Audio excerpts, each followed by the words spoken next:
தோழமை சொந்தங்களுக்கு பணிவான வணக்கங்கள். அன்புடன் KVS.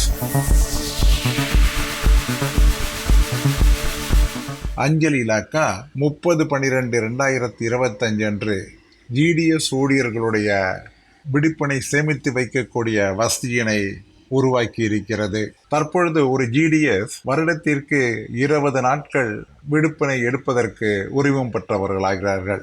ஒவ்வொரு 10 நாட்களும் அந்த வருடத்தினுடைய ஜனவரி 1 தேதி அல்லது ஜூலையினுடைய 1 தேதியிலே அவர்களுக்கு கணக்கிலே வரவு வைக்கப்படுகிறது.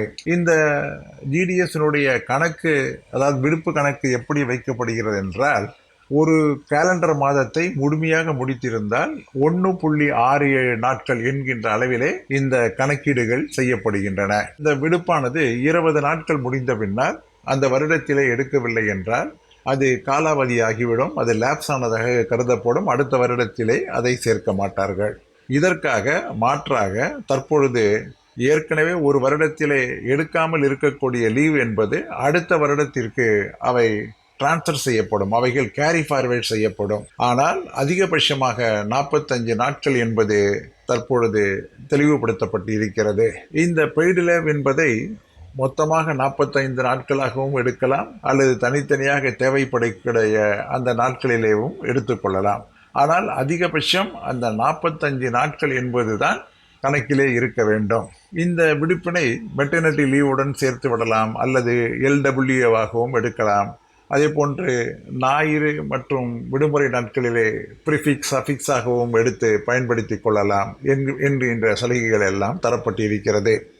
ஒரு GDS ஊழியருக்கு ஜூலை 1 தேதி அன்று 40 நாட்கள் விடுப்பு கணக்கிலே இருக்கிறது என்றால், ஜூலை மாதத்திலே 1 தேதியிலே 10 நாட்கள் அவருடைய கணக்கிலே சேர்த்து 40 + 10 50 நாட்களாக கருதப்படும்.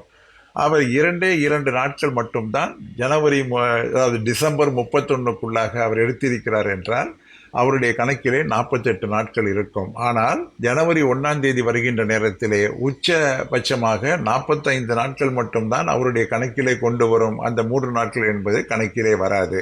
ஆக அதிகபட்சமான கணக்கு என்பது 45 நாட்கள் என்பதை நாம் தெரிந்து கொள்ள வேண்டும். இந்த ஒருவர் மருத்துவ காரணங்களினால் பணியிலிருந்து விடுவிக்கப்பட்டாலோ அல்லது வேறு காரணங்களால் பணியிலிருந்து விடுவிக்கப்பட்டாலோ இந்த எஞ்சி இருக்கக்கூடிய அந்த விடுப்பினை என்கேஷ் செய்யக்கூடிய வசதி என்பது கிடையாது.